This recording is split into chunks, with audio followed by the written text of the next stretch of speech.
Sometimes I don't have to think very hard about what I'm going to say in my next video. The material just presents itself to me, and it comes to me by way of my children.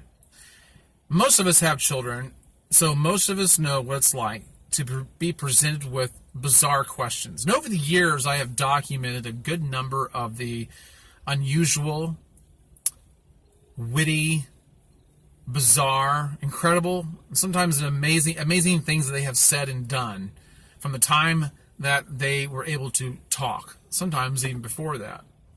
So I've collected a good number of them, but one of these situations just occurred last night because kids will ask you things that are just, they just have no context. And if you try to ask them, why are you asking me this question? They'll really have no reason. I was just thinking about it, just wanted to know. Like they'll ask you, if you could be a water buffalo, what would you want your name to be? If you could be popcorn, would you want to be white popcorn or yellow popcorn? I don't know if I've been asked that question, but that's just kind of the thing that they would do.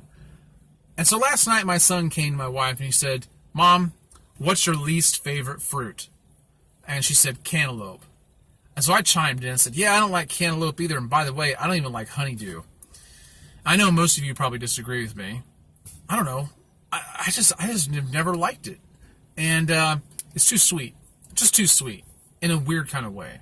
Strawberries are very sweet too, but in a good kind of way. So my son Dash, he goes, I don't like cantaloupe or honeydew either. He goes, to me, cantaloupe is just watermelon trying to be a peach. And honeydew is just like the crappy friends that just have a lot of other friends just to make themselves look better. And right now you're probably hearing that and going, what? Because that's what I was doing. I couldn't make heads or tails out of it. So it's like, what are you talking about? I don't understand. Oh, and then my wife was like, well, I get it. Like fruit salad. That you have like these little melon balls, like cantaloupe and honeydew, it's in the salad. But nobody really eats them. The cantaloupe they do. She goes, but a lot of times the honeydew's left over. It makes the salad look good along with everything else, but nobody really likes it. I don't know if that's true or not. I can't even remember the last time I ate fruit salad. But maybe I'll pay attention next time. So it made me think, and because kids talk in pictures like this, I even reposted that on Instagram and Facebook last night. But it made me think about what he was actually saying. Cantaloupe, being a watermelon, is just wants to be a peach, trying to be a peach. He's trying to be something he's not. And the honeydew is just the crappy friend who surrounds himself with all these other friends just to make himself look good.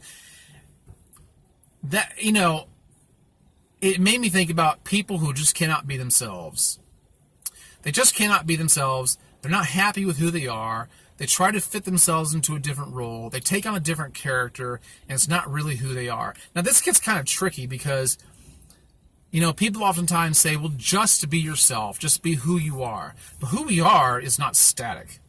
We're never the same person all the time. We are different people at different times for different reasons and in different ways. And so we do this because life just requires it. You're not a cantaloupe or a watermelon that doesn't change. You're always the same. Nobody's like that. We do change. But the trick is when you're being inauthentic. When you're not really being true to who you are, you're just trying to fit into a mold because you think that's what will make people happy. And there's no sense in doing that because you don't really know what will make other people happy. And other people don't even know what makes themselves happy. So what's the point of even trying? If you are in a rut where you are behaving in a certain way when you get around certain groups of people or just a certain person in a certain environment and you're trying to behave, and I'm not talking about decorum. I'm not talking about protocol where there's rules and workplace rules and there's codes and ethics. I'm not talking about that. I'm talking about your relaxed, casual environment where you don't have to do anything other than be yourself. but you try to fit a mold because you think this will please people. And some people are really just crappy people, but they will surround themselves with other people to make themselves look good. I hope you're not like that. I hope that you can even relate to this. But a lot of people do. I was just talking to once again, I was talking to my brother from Minnesota, and we were talking about another issue. But we were talking about how frustrated we are with the fact that people can't make up their mind about who they really are, so they try to take on many different assumed roles in society to try to be every man to everybody. And it doesn't work. You can't be a people pleaser like that. And you can't cover up all the crap that you have underneath by surrounding yourself with people that are better than you, that you think might be better than you, that are more palatable. It just doesn't work. People are going to know you're crappy eventually. So what's the takeaway from all this? Well, I don't know, because I'm not so sure this is even a good video. But what I can tell you is, maybe all that can be said about this is don't be fruity. Just don't be fruity. Be yourself.